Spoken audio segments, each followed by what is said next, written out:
السلام عليكم وجمعة مباركة، نتمنىكم تكونوا بخير. هذا الفيديو طلعت به، نتمنى واحد الاخت تشوف هذا الفيديو اللي انا موجهه لك اختي انتي الملقبه بسعدوشه ولا ما بحال هكا كتسمعنا كتقول في هذا ديالها سعدوشه. شوفي اختي، الله سبحانه وتعالى وصى على الجار، راه الجار للجار رحمه، وانتي كتقسي على جيرانك. ها اللي جاهد فوق فرموك، ها اللي كيضرب مع راجلها، ها اللي كتصنت بالكاس. لا حول ولا قوه الا بالله. اختي سمحي لي، هذا الشيء لا يمت لا الاسلام ولا الدين ولا الجوار بصله.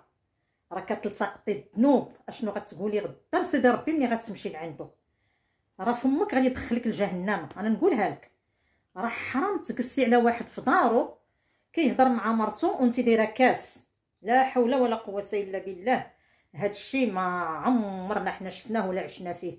دايره كاس كتصنطي على جارتك، كتاكل العصا من عند راجلها. راه حرام عليك اختي. انا نصيحه لله، نصيحه لله، راه حيت الانسان لا شاف شي منكر راه خصنا نغيروه. الا شفنا شي منكر نغيروه، ما نخليوش هاد السيده غاده في العميه ديالها. راه كتجلبي شنو كتجلبي؟ كتجلبي غير لولادك، كتجيبي لهم التعاسه، ولزوجك كتجيبي ليه التعاسه بهاد الافعال الشيطانيه اللي كديري. ونتمناك ترجعي لله وتقي الله وتبدلي على الطريق اللي انت غاده فيها، تبراكي شويه لطريق الخير.